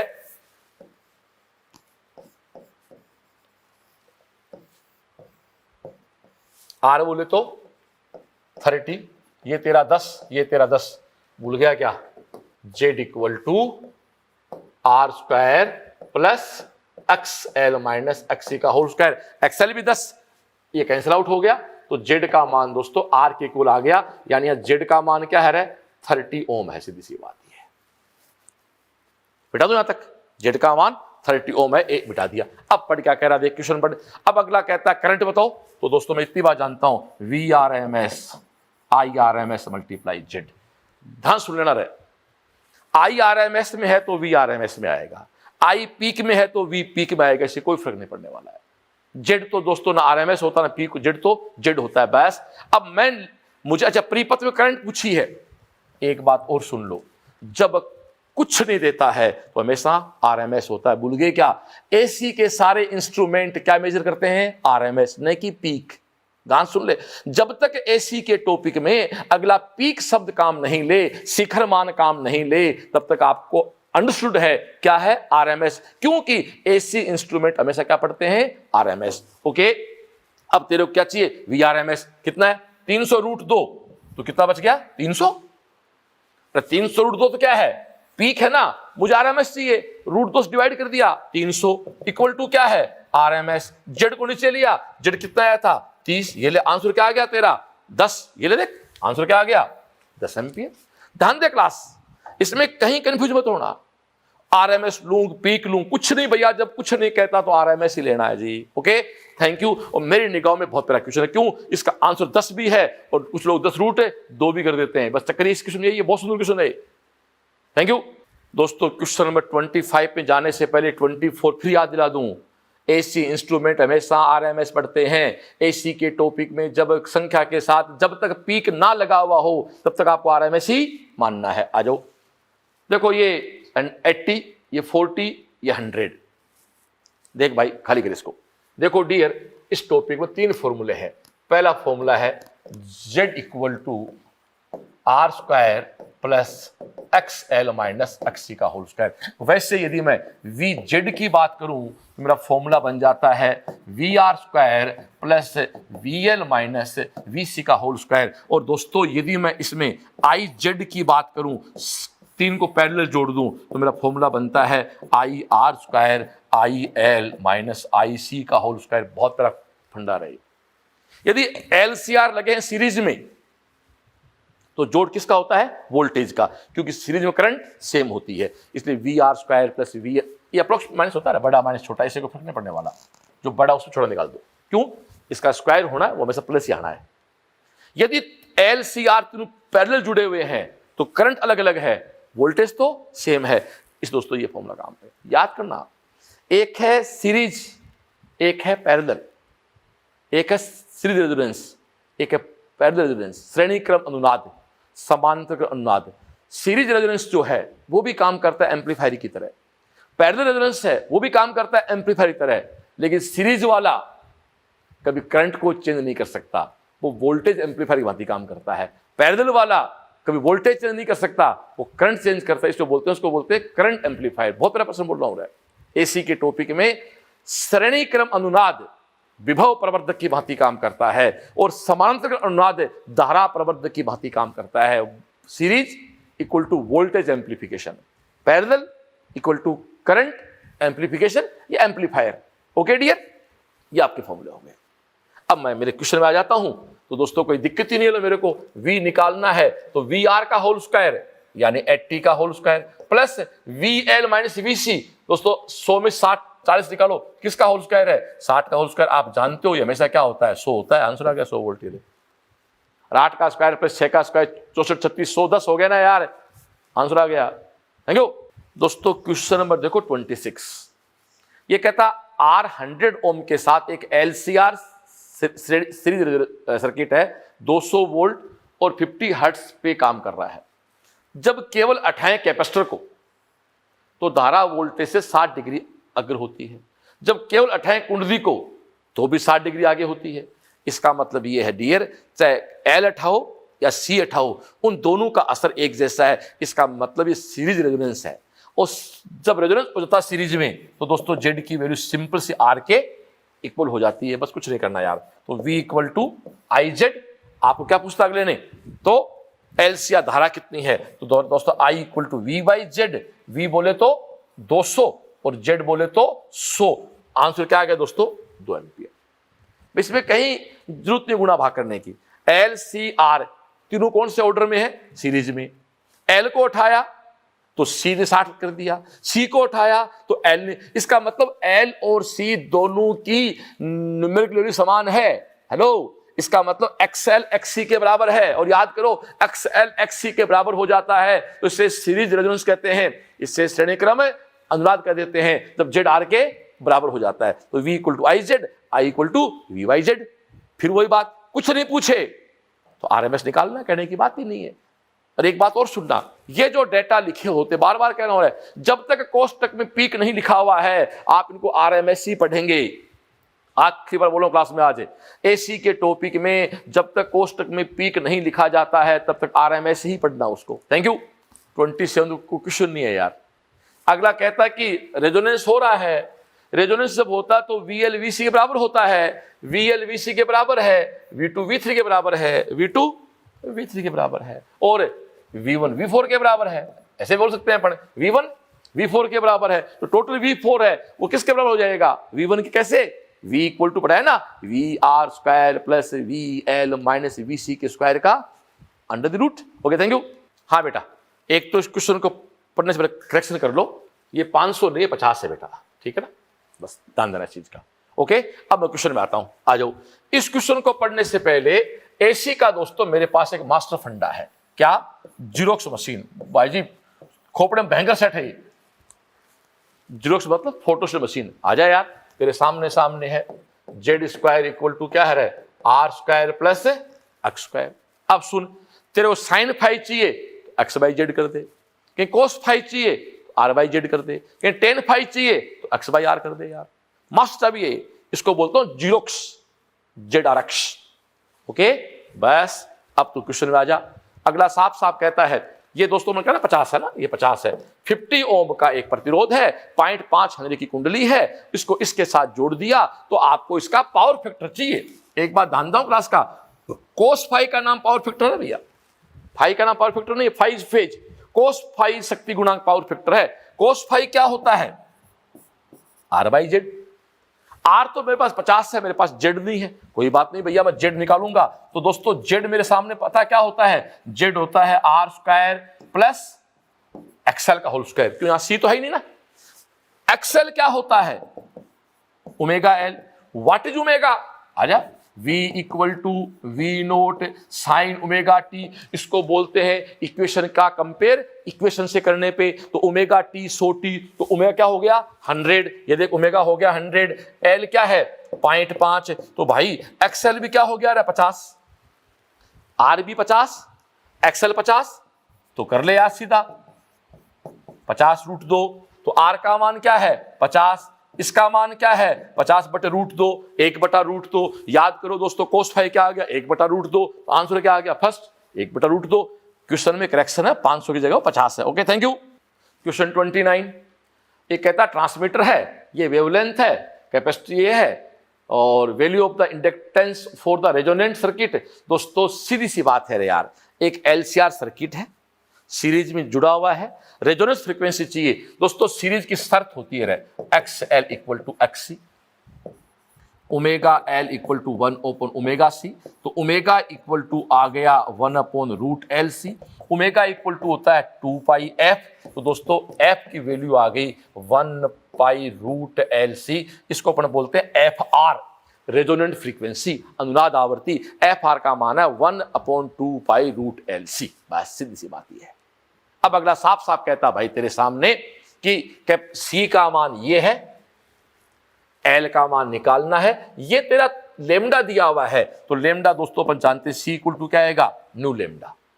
C कौन है वेलोसिटी, न्यू कौन है फ्रीक्वेंसी, और लेमडा दिया हुआ है।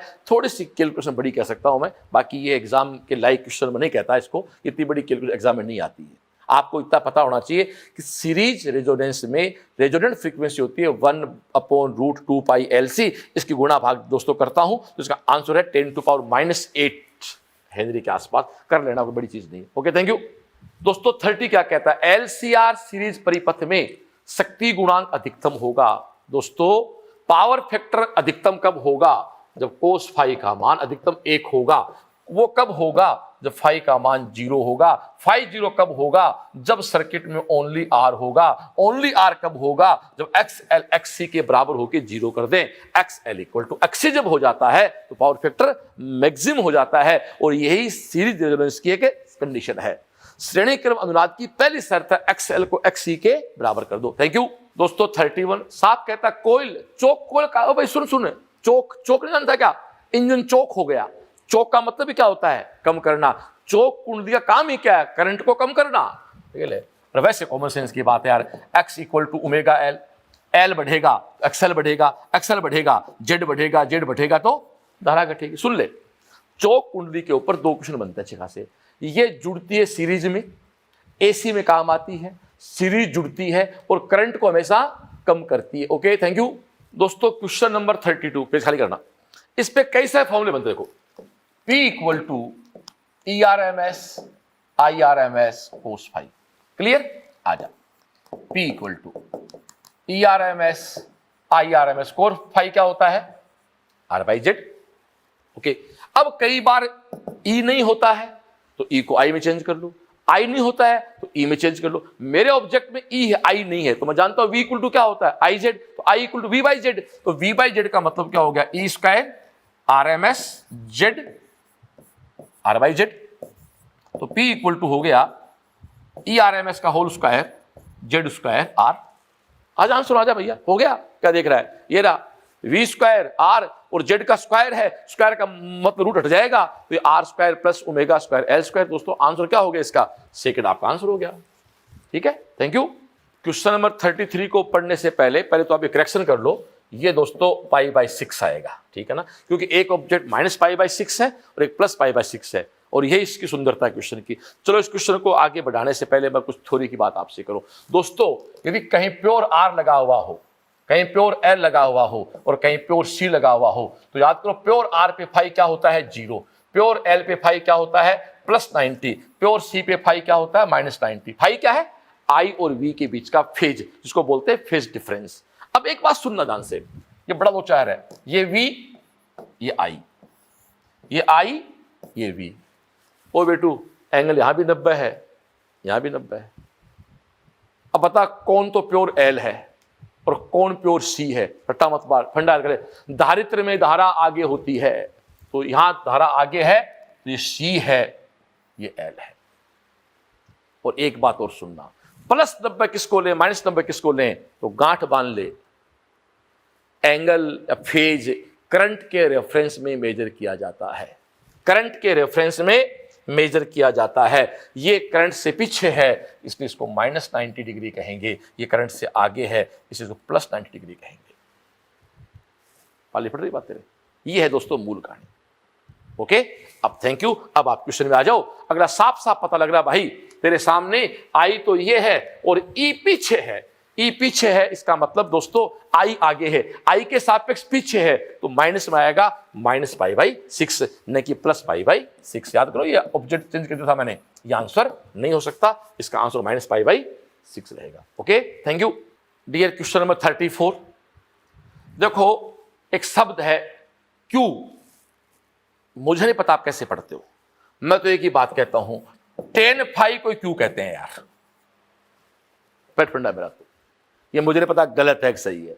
tan फाई को ही हम तो क्वालिटी फैक्टर कहते हैं। और tan फाई क्या होता है, Z R X. tan phi होता है एक्स अपॉन आर।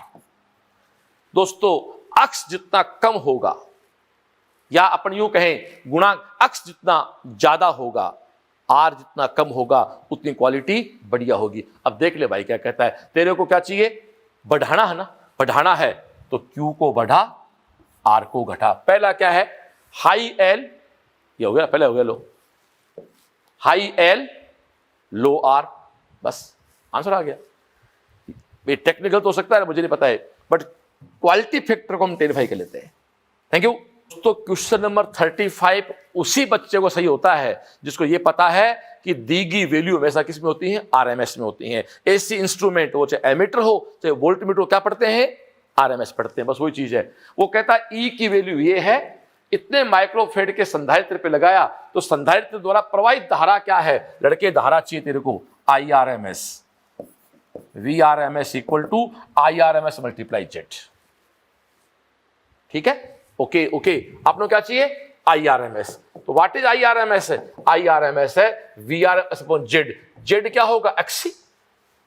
जेड क्या होगा, यहां पर केवल सी लगा हुआ है, ना आर है ना एल है, तो एक्सी।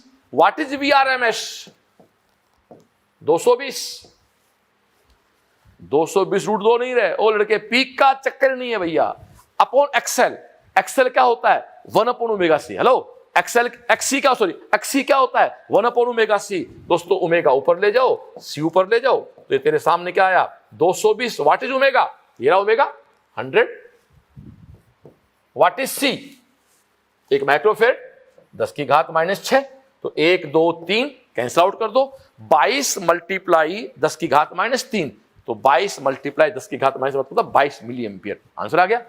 सुन ले फिर से रे भैया, आरएमएस ही लेना है, बार बार एक ही बात कह रहा हूं बस। Thank you. हाँ डियर, ढंग से पढ़ लो। अगला कहता है एमीटर और वोल्टमीटर रीडिंग क्या है। देखो साफ साफ है, वीएल भी 200 और वीसी भी 200, तो ये कॉमन सेंस हो गया कि ये श्रेणी क्रम अनुनाद है। और श्रेणी क्रम अनुनाद में दोस्तों पूरा का पूरा जो सप्लाई है वो किसके सिरों पे आता है, प्रतिरोध पे। कितना है, 220। तो आंसर में दोस्तों क्या आएगा, 220। तो ये नहीं हो सकता और ये नहीं हो सकता, इन दोनों में कोई आंसर होगा। अब करंट, तो करंट की बात ही नहीं है। V R M S, I R M S, Z, फिर सुन लेना रे, ये ऐसे इंस्ट्रूमेंट हैं, क्या नापेंगे, आर एम एस। ओके, तो what is I R M S, V R M S कितना, 220। जब कुछ ना लिखा हुआ हो तो कौन होगा, आर एम एस। और जेड किसके बराबर है, फिर याद कर, जब एक्स एल एक्स के बराबर होते हैं तो जो आर है वो जेड हो जाता है, वो कितना है, 2.2। ये ले भाई 2.2 एम्पीयर करंट है और 220 volt supply. Okay, thank you. दोस्तों पिछले 5-7 क्वेश्चन में लगातार श्रेणी क्रम अनुनाद आ रहा है, सीरीज रेजोनेंस आ रहा है। तो लो, मैं आपको 5 मिनट इसको पूरा पढ़ाई देता हूं यार, पेज खाली कर भाई। देखो दोस्तों, हेडिंग है LCR सीरीज रेजोनेंस। आजा भैया, देख डियर, L सी और आर को जोड़ सीरीज में, जोड़ दिया, ये सप्लाई तेरी। ओके डियर, अब पहला पॉइंट ये है, ये सीरीज में है तो दोस्तों जेड की वैल्यू आएगी, ध्यान दे class, R square plus X L minus X C का होल स्क्वायर। ओके, इसके सिरों पे कितना आएगा रे, वी एल, इसके शुरू पे कितना आएगा, VC, यहां पे कितना आएगा, VR। तो इसका जो टोटल V बन के निकलता है वो ऐसे आएगा, VR square plus VL minus VC का होल स्क्वायर। ये तो है सीरीज सर्किट। अब मुझे सीरीज को रेजोनेंस में चेंज करना है, मुझे इसको अनुनाद में चेंज करना है। तो दोस्तों अनुनाद की शर्त होती है, अनुनाद की शर्त यह है कि जब XL की वैल्यू XC के बराबर हो जाएगी तो ये LCR का सर्किट रेजोनेंस में आ जाएगा, अनुनाद में आ जाएगा। तो पहला पॉइंट, जब XL XC के बराबर हो जाएगा तो ZR के बराबर हो जाएगा। ये Z का मिनिमम मान है। क्यों? R से कम मान किसी सर्किट का हो नहीं सकता। Z दोस्तों मिनिमम है तो देखो I मैक्सिमम है। पहला पॉइंट, श्रेणी क्रम अनुनाद में पहली शर्त XL XC के बराबर होता है तो Z मिनिमम होता है, तो अनुनाद किसमें करंट मैक्सिमम है। अब एक काम कर, XL XC के बराबर है तो इधर भी I से गुणा कर दे, इधर भी I से गुणा कर दे। क्यों? सीरीज में करंट क्या होगी, सेम। तो तेरा क्या हो गया रे, VL इक्वल टू VC, यानी सीरीज में रेजोनेंस है तो VL भी VC बराबर हो गया। तो VL VC बराबर हो गया तो टोटल जो दोस्तों VZ है वो किस पे आ गया रे, VR पे आ गया। जैसा अभी क्वेश्चन में कराया आपको मैंने, ध्यान से बैठ जा, L C R तीनों को जोड़ दिया सीरीज में AC के साथ। Z equal to R square plus X L minus X C के स्क्वायर का root, V equal to V R square plus V L minus V C का रूट। शर्त है एक्स एल एक्स सी के बराबर कर दो, शर्त है। If you want series resonance तो एक्स एल को एक्स सी बराबर करना होगा। तो Z का मान R के बराबर हो गया। ये Z का मिनिमम मान है, Z के मिनिमम है तो I वहां मैक्सिमम। एक्स एल एक्स सी बराबर है, एक काम कर यहां भी I से मल्टीप्लाई कर दे, यहां भी I से। क्यों? क्योंकि सीरीज में करंट क्या होगी, सेम, चाहे भाई DC हो चाहे AC हो। तो VL इक्वल टू क्या हो गया, VC। तो VL VC हो गया तो VZ किसके बराबर हो गया रे, VR के बराबर हो गया। बोल हाँ या ना। दोस्त एक बात और सुन, जब XL XC के बराबर हो गया तो केवल क्या बच गया रे, R बच गया। केवल R बच गया तो cos फाई इक्वल टू दोस्तों क्या आया, R बाई Z। तो R भी R, Z भी R, ये एक हो गया, ये एक हो गया तो फाई का मान 0 हो गया, शक्ति गुणांक का मान अधिकतम हो गया। दूसरी बात उल्टा बोलूं तो केवल R जुड़ा हुआ है तो अपन जानते हैं R के सिरों पे, प्योर R पे फाई कितना होता है, 0। प्योर L पे फाई क्या होता है, +90। प्योर C फाई क्या होता है, -90। यहां L और C का असर खत्म हो गया, प्योर R है। तो प्योर R का फाई क्या है, 0। तो cos 0 का मान 1 हो गया। ये दोस्तों आपके पावर फैक्टर हो गए। तो श्रेणी क्रम अनुनाद के समय सुनो, Z minimum, power factor maximum, current maximum, VL VC के बराबर, VL VC के बराबर, और दोस्तों VZ VR के बराबर। क्लियर? यहां तक बात हुई। अब इसका मैं एक अगला हिस्सा दूंगा। अब दोस्तों इसका मैं ग्राफ खींचता हूं, बड़ा सुंदर सा ग्राफ है। इधर मैं F लूं, सबसे पहले मैं R के साथ ग्राफ खींचूं तो आप जानते हो R का F से कोई संबंध नहीं होता है। अब मैं ग्राफ खींचूं XL के साथ तो आप जानते हो XL क्या होता है, ओमेगा L। ये ग्राफ किसका आ गया दोस्तों, XL का। अब यदि मैं XC के साथ ग्राफ खींचूं वो क्या होता है, ओमेगा C। तो ये ग्राफ दोस्तों आपका ऐसा आ गया। ये लो डियर, ये वो बिंदु हो गया रे, ये वो बिंदु हो गया जहां XL XC के बराबर हो गया। ये सीरीज रेजोनेंस की कंडीशन हो गई। और दोस्तों तो ग्राफ किसके साथ है, R के साथ हो गया, XL के साथ हो गया, XC के साथ हो गया। Okay dear. और यदि इसको मैं Z के साथ खींचूं तो आप जानते हो यहां Z का मान न्यूनतम होता है। और ये ग्राफ किसके साथ हो गया, Z के साथ। यदि अब ग्राफ में I के साथ खींचूं तो दोस्तों यहां पर I का मान क्या होगा, मैक्सिमम है। तो ये दोस्तों आपका ऐसा I का ग्राफ आ गया। ये I का ग्राफ है। This is FR। ये रेजोनेंस आवृत्ति है, ये फ्रीक्वेंसी है, ये अनुनाद आवृत्ति है। ये किसका ग्राफ है, Z का। किसका ग्राफ है, I का। ये दोस्तों शानदार एक झोपड़ी बन जाती है, पूरी दुकान लपेट दी। और मैं इसको एक बार वापस से मिटा के देख तेरे को बना के दिखाऊं, एग्जाम में बहुत बार आया हुआ है। एक लाइन ये, एक लाइन ये, माफी चाहता हूं कलर चेंज करेंगे क्योंकि कलर बोर्ड पे दिखता नहीं साहब। एक लाइन ये R के साथ, एक लाइन ये एक्सएल के साथ, एक लाइन ये एक्सी के साथ। लड़के इधर आ जा, अब इसको ब्लैक कलर में कर ले। देख, इसको बोलते हैं रेजोनेंस फ्रीक्वेंसी। माना कि ये 600 है, तो वो कहता 700 हर्ट्ज पे सर्किट की प्रवृत्ति क्या होगी, 500 हर्ट्ज पे सर्किट की नेचर क्या होगी। इसे बेस्ट ऑफ माई क्लास दोस्तों, 600 यदि अनुनाद आवृत्ति है तो अनुनाद आवृत्ति के समय इस सर्किट की नेचर है रेजिस्टिव, प्रतिरोधात्मक है। पर 700 कर दो तो कट मारो, देखो कट मारोगे तो XC का मान तो यहां ये है कम और XL का मान ज्यादा है, इसकी प्रवृत्ति होगी L। और यहां कट मारो तो दोस्तों ये C। तो कहने का मतलब है, एक मेरा फंडा है CRL। यदि अनुनाद आवृत्ति 600 है तो वहां R है, 7 पे ये L हो जाता है, 500 पे C हो जाता है। ये हमारी फंडा है CLC का, career line coaching. Career line coaching यानी कैरियर पहले आता है, लाइन बाद में आती है। ये दोस्तों 96 का बड़ा फंडा, 96 24 साल पुराना फंडा है। यानी अनुनाद आवृत्ति पे परिपथ की नेचर होती है रेजिस्टिव, ज्यादा पे इंडक्टिव और कम पे कैपेसिटिव। ओके डियर, आजा आगे चल। अब दोस्तों इसमें एक शब्द आता है हाफ पावर फ्रीक्वेंसी, अर्ध शक्ति आवृत्ति क्या होती है। चल वीडियो इस पे भी आजा। ये देख, ये तेरी अनुनाद आवृत्ति है, ये तेरी करंट जो हो पीक है वो किसके बराबर है रे, आई नोट के बराबर है। इस पे डियर एक कट मार ले, आई नोट बाई √2 पे। यहां कोई कट मारेगा तो इससे एक फ्रीक्वेंसी जुड़ी हुई है, इससे ये F1 है, ये F2 है, इस पे भी पावर आदि होगी, यहां पावर आदि होगी। इसको बोलते हैं हाफ पावर फ्रीक्वेंसी। और दोस्तों इनका जो डिफरेंस है जिसको हम डेल्टा F कहते हैं, इसको बोलते हैं बैंड चौड़ाई, F2 - F1। ओके डियर, ये नाद आवृत्ति है, ये बैंड चौड़ाई है, इसको बोलते हैं हाफ पावर फ्रीक्वेंसी। ये वो आवृत्तियां हैं जिसपे शक्ति आधी हो जाती है।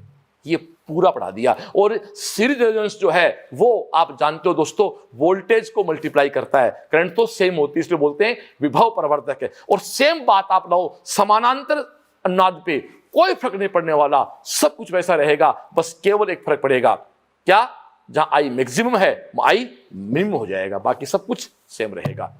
Thank you. अब मैं आपको 30 क्वेश्चन करा दूं, कर लो, बच्चों का खेल हो गया। क्या कहता है यार, वोल्टमीटर का पाठ्यांक अनुनाद आवृत्ति 0 है, कौन से का, V4 का ले यार, क्यों, V1 V2 के बराबर है, ये बराबर है 0 V4 का आंसर है दे। तो क्या बताऊं, सिंपल हो गया, बच्चों का खेल हो गया। Thank you. 38 फिर बच्चों वाला है, V की वैल्यू ये है 100 sin 100 पाई टी को 100 पाई टी। लड़के ये कोई क्वेश्चन नहीं होती ऐसी रहे। ओ लड़के, 2 बाहर 50 बाहर ले, 2 को अंदर ले, 2 sin 100 पाई टी कोस 100 पाई टी। लड़के याद कर, 2 sin theta cos theta sin 2 theta. तो दोस्तों हकीकत में समीकरण बताऊं क्या है, ये 50 sin 2 थीटा 200 पाई टी। गलती मत करना ना भैया,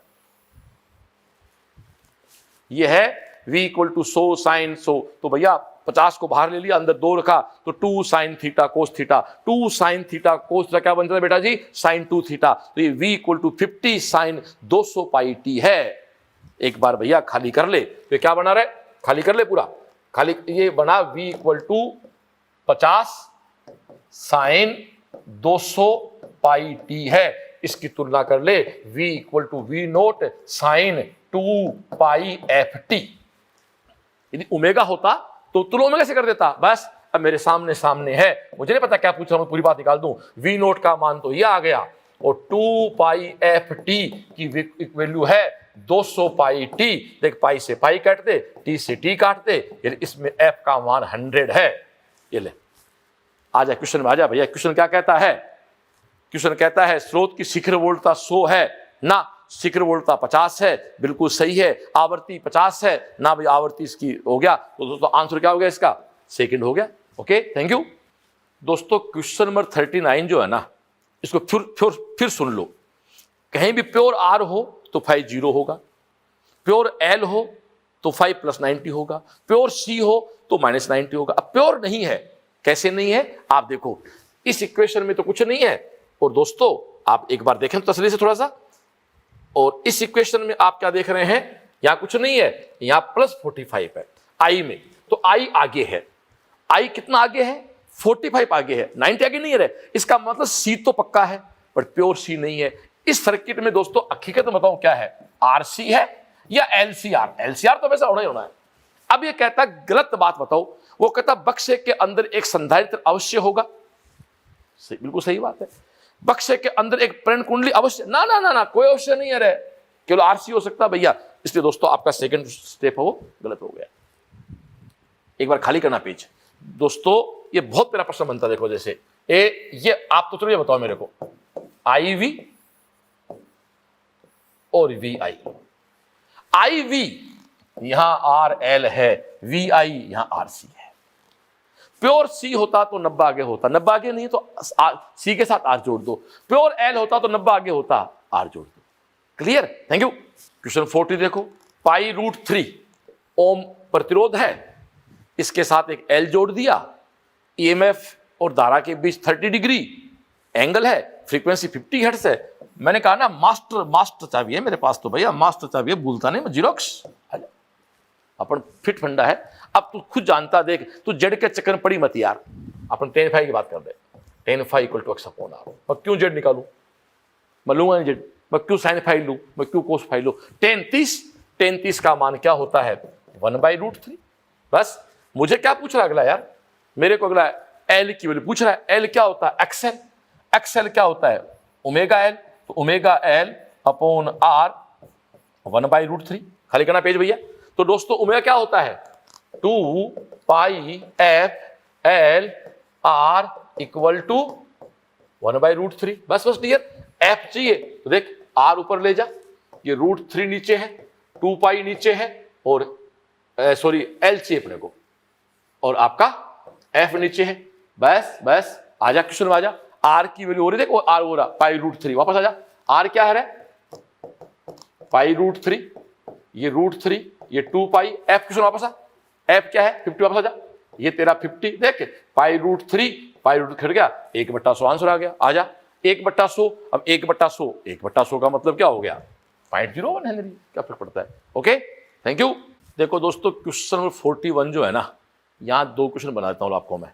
ये कहता है एक एसी वोल्टेज सोर्स से वेरिएबल एंगुलर फ्रीक्वेंसी ओमेगा है, फ्रीक्वेंसी चेंज हो रही है, फिक्स्ड एम्पलीट्यूड वी है, सीरीज में कैपेसिटर जुड़ा हुआ है, एक बल्ब है, आर लगा हुआ है, ओमेगा बढ़ाएं। एक बार खाली करना।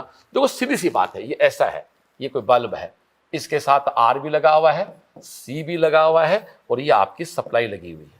देखो डियर, हम जानते हैं चमक जो है डिपेंड किस पे करती है? करंट से करती है। तो वी तो सेम रहेगा, वैसे करने की बात ही नहीं है। अब अपन जानते हैं दोस्तों जी, आई बढ़ेगा तो चमक बढ़ेगी, सीधी सी बात है। और आई दोस्तों जब बढ़ेगा कब? जब जेड घटेगा। और जेड कब घटेगा?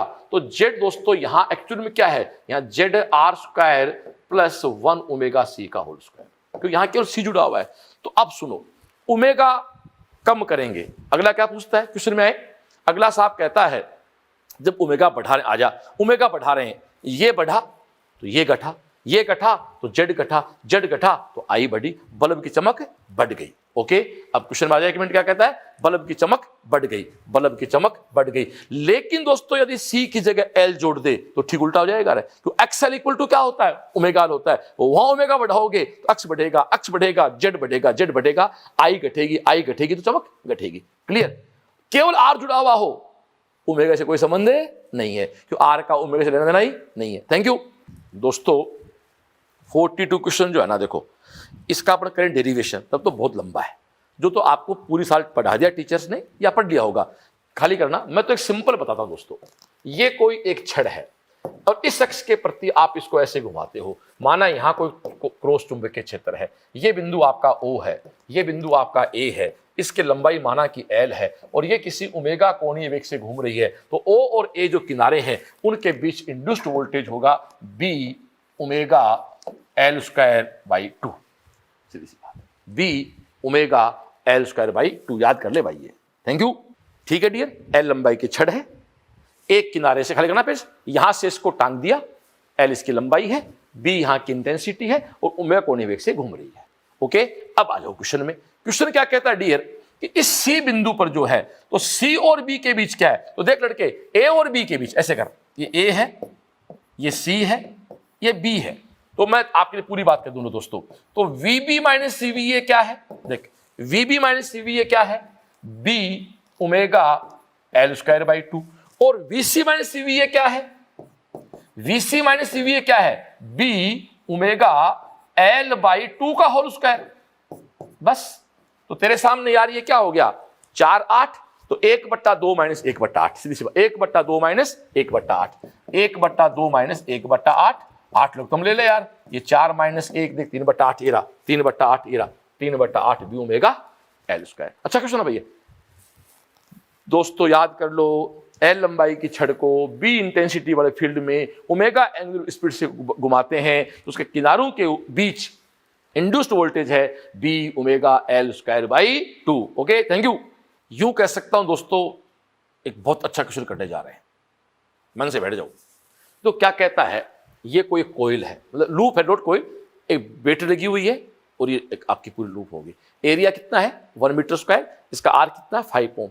ये कहता है कि यार ये जो बी है वो 10 टेस्ला पर सेकंड की दर से घट रहा है, तो दोस्तों यहां एक नया इंडक्शन आ जाएगा, एक नया ईएमएफ आ जाएगा, कितना, E इक्वल टू आप जानते हो A dB बाई dt। ए बाहर क्यों निकाल लिया, तो एरिया क्या है कांस्टेंट, डी बाई dt क्या है 10, तो कोई माइनस था, तो माइनस माइनस क्या हो गया प्लस। तो दोस्तों यहां 10 वोल्ट की बैटरी पैदा हो गई, लेकिन आप जानते हो कारण का विरोध करती है, कारण का विरोध करती है, इसके सामने ये लो ये ऐसे खड़ी कर दो यार, माइनस के सामने माइनस खड़ी कर दो, फिर भारी कौन पड़ा रहा है 30 वोल्ट। तो पहली बात तो करंट बहेगी इसमें क्लॉकवाइज, आंसर क्लॉकवाइज होगा, ये तो नहीं हो सकता। कितनी होगी, तो 30 के सामने 10 खड़ी हो गई, 20 बचा, आर का मान 5 है, 4 एम्पियर, आंसर आ गया दोस्तों।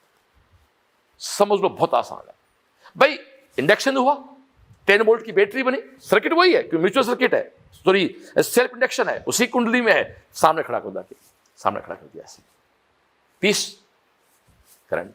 Okay, thank you. क्वेश्चन 44, एक क्वेश्चन पहले भी ऐसा आया, तो पूरी बात सुनते हैं। यदि किसी खुली कुंडली, लड़के खुली कोयल है, तो इंड्यूस्ड करंट तो 0 होगी, तो या तो ये आएगा, भूल गलती मत कर देना, ओपन कोयल है, इसे केवल ई निकालना है, फाई का मान दिया हुआ है, आर का मान दिया, आर की जरूरत ही नहीं पड़ेगी यार, करंट की बात ही नहीं करनी आपको, तो केवल टी 3 सेकंड पे दोस्तों ई निकालना। आजा भैया, E equal to d5 by dt, सीधा कर दे यार, ये ले 4t + 4, टी का मान क्या है 12, 12 4 16, ये तेरा 16, चिन्ह किसका आएगा माइनस का, आंसर आ गया। यदि दोस्तों ये क्रॉस लूप होता तो फिर अपन आगे आई और निकालते, तो क्या करते 0.5 का भाग देते, आंसर 32 आ जाता। ध्यान देना, ये सर्किट बंद कर देगा, तो आंसर क्या हो जाएगा इसका 4th हो जाएगा। थैंक यू दोस्तों। आज की क्लास का आखिरी क्वेश्चन, फिजिक्स पंच का आखिरी क्वेश्चन। फिजिक्स का पंच वो चीज जिसने बहुत डिमांड क्रिएट कर रखी है बच्चों के बीच। करें शुरू, आ जाओ आखिरी क्वेश्चन। बहुत खुशी हो रही है, आज 14 जुलाई को पंच के यज्ञ में पूर्ण आहुति दी जा रही है, और उसके बाद एक नई चीज आपके बीच लेके आ रहे हैं। करीब 500 क्वेश्चन का 500 क्वेश्चन कहें या 500 पॉइंट कहें, 500 पॉइंट कमिटमेंट कर रहा हूं आपसे, 500 पॉइंट बना के फिजिक्स के 8-8, 7-7, 10-10 मिनट की वीडियो बना के आपको डालेंगे, जो बहुत काम आएंगे इस साल, या जो भी आपके जूनियर सिस्टर ब्रदर्स हैं सबके काम आएंगे। बहुत प्यारी सी बात आपसे करेंगे, देखो वापस स्टार्ट करेंगे उसको 20 जुलाई से। आ जाओ जी, क्या कहता दोस्तों अगला, कहता है circular coil of self induction L is made by a constant length wire, its number of turns max triple. देखो डियर, अगला L कहता है, देखो L का फॉर्मूला होता है μ0 n² पाई r/2। इसमें जैसे लड़के को लगता है कि आपने इसके घेरों की संख्या 3 कर दी, तो लड़का कहता 3 3 9 और आंसर 9 कर देता है। लेकिन दोस्तों याद रखो, ये वही वायर है, इसी वायर से एक घेरा बनाओ बड़े बनेंगे, 3 घेरे बनाओगे तो घेरों की दोस्तों रेडियस 1/3 हो जाएगी, तो n तो स्क्वायर आएगा, बट r है वो r/n हो जाता है। तो यहां तो 3 3 9 आएगा, बड़ी r/3 आएगा, तो दोस्तों केवल 3 बचा है ध्यान चीज का, क्योंकि उसी वायर से 3 लूप बनाए, तो लूप नंबर ऑफ टर्न तो 3 गुने हो गए, लेकिन दोस्तों रेडियस तो 1/3 होगी ना, तो ये 1/3 हो जाएगा, ये 3 3 9 अपॉन 3, आंसर आ गया 3i। Okay, thank you. Okay बच्चों, ठीक हो? तो फिजिक्स पंच कंप्लीट, केमिस्ट्री पंच कंप्लीट, 2013 से 19 के नीट के previous paper topic wise complete, और अतिशीघ्र ही मैंने कहा ना करीब 500 पॉइंट बना के 5-5 मिनट 6-6 मिनट इस तरह की वीडियो बना के डालेंगे। एक पॉइंट उठाया सोल्ड किया, पॉइंट उठाया सोल्ड किया, देखो वाहिगुरु की क्या मेहर रहती है आप और मेरे ऊपर कि क्या अच्छा, कितना अच्छा मैटर हम दे पाते हैं, आप ले पाते हैं। ओके, फिर से आप सबको शुभकामनाएं। 13 सितंबर आपकी हो, ठोक के आना है, फोड़ के आना है। Thank you. जय श्री एलसी।